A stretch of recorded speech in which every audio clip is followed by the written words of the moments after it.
Dawn, why did you decide to work through some of the guidance in the Employability Leisure Guides? We found the guidance in the Employability Leisure Guides fantastic and really helpful. We wanted to make a change on our leisure contract across our 9 leisure centres, and we wanted to not only attract more disabled people into the leisure sector, we also wanted to find out how we could better support our existing disabled employees. Thank you very much. And were there any sections in particular in the guides that you found most useful? I think for myself and the team, the sections that we found really useful is in the Employing Disabled People guide, around the adaptations that can be made at the point of interview and selection when recruiting new team members to come and work in our leisure centres. How did you decide where to start when it came to implementing the guidance?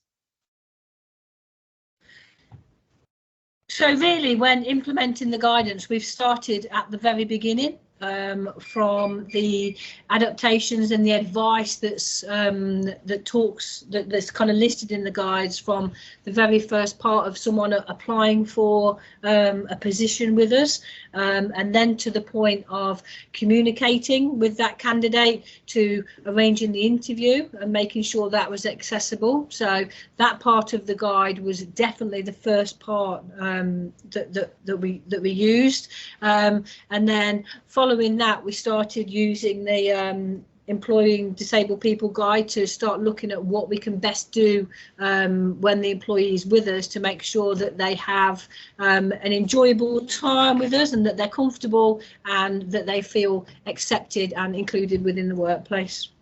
Brilliant, thank you.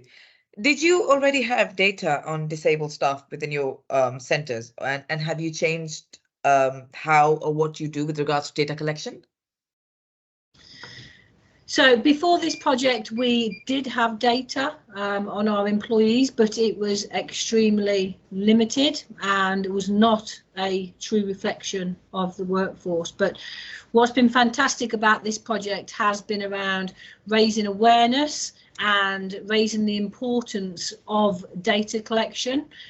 So it's been great that myself and colleagues have been able to have very kind of honest conversations with our team members, and we've been encouraging people to disclose the information within the relevant staff portal.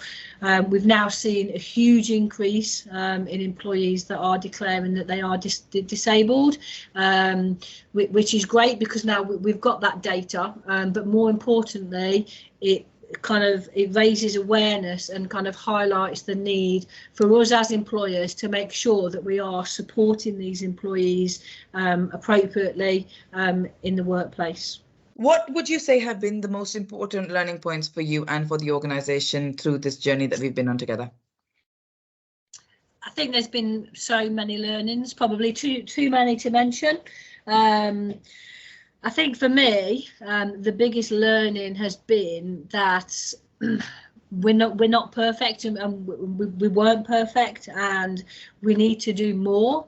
So for me, the most important learning is that the realization that we can't just sit here and hope that more disabled people will be attracted to our opportunities in the leisure industry. I think we have to make a concerted effort.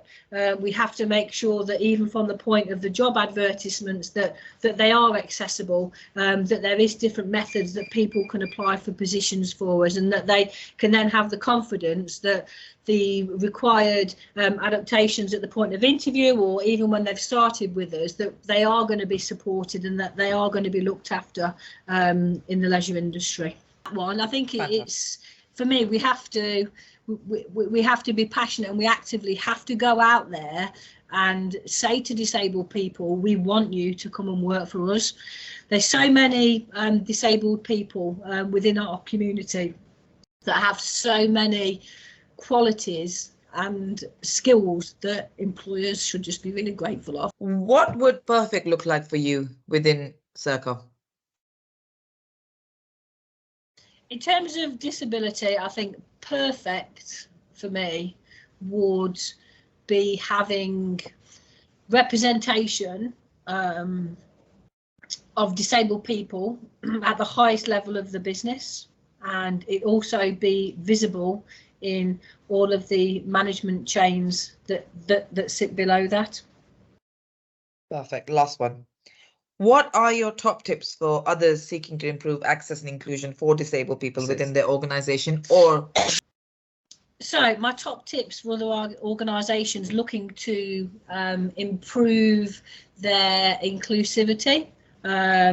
In terms of the workforce, first of all, it will most definitely be get hold of the 3 guides from EmployAbility Leisure, because they're really, really helpful, and they really do support you as an employer from the very start, or even before that employee's journey starts with you. So definitely grab hold of the employability guides, and really not pretend that you're an expert. For me, what's been fantastic has been the amount of connections and relationships that have been built throughout this project, with organisations, with charities, with groups that are supporting disabled people, because not only does that give me access to potential employees, it also gives me access to a lot of knowledge and experience already out there in the community.